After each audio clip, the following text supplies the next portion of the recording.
Hey guys, welcome back. ఇవాళ అయితే నేను పద్మ పువ్వు చెట్టు అయితే చూపిస్తున్నాను. రీసెంట్గా ఒక వీడియో కూడా పెట్టున్నాను, ఈ ఆకులతోని ఏడ్ చేస్తే మంచిదో. సో నేను ఈ చెట్టు అనేది నేను లాస్ట్ 1 year బ్యాక్ నేను ఇది నాటాను. ఇది ఆన్లైన్లో పిక్కలు తెచ్చి నాటాము.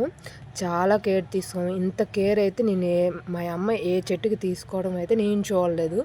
కానీ ఒక్క పువ్వు కాలేదు, చాలా బాధపడ్డాం. రీసెంట్గా అయితే మొగ్గ కూడా వచ్చింది, 2 మొగ్గలు వచ్చాయి. ఇదైతే చిన్న మొగ్గ వచ్చింది, చిన్నది వచ్చింది. ఇది చాలా పెద్దది వచ్చింది. చూసాను, నాకైతే చాలా చాలా చాలా అంటే చాలా హ్యాపీగా అనిపించింది. ఇన్ని రోజులు కష్టపడ్డాం, ఇప్పుడైతే రిజల్ట్ అయితే వచ్చింది. ఈ పెద్ద పువ్వు అయ్యాక మీకు ఇంకో వీడియో కూడా చూపిస్తాను. దీనికి ఏం కేర్ తీసుకున్నారో కూడా నెక్స్ట్ వీడియోలో చూపిస్తాను, చూసేసేయండి. ఈ వీడియో మీకు ఎలా అనిపించిందో కామెంట్ చేసి చెప్పండి. Follow for more. Thank you. Please subscribe.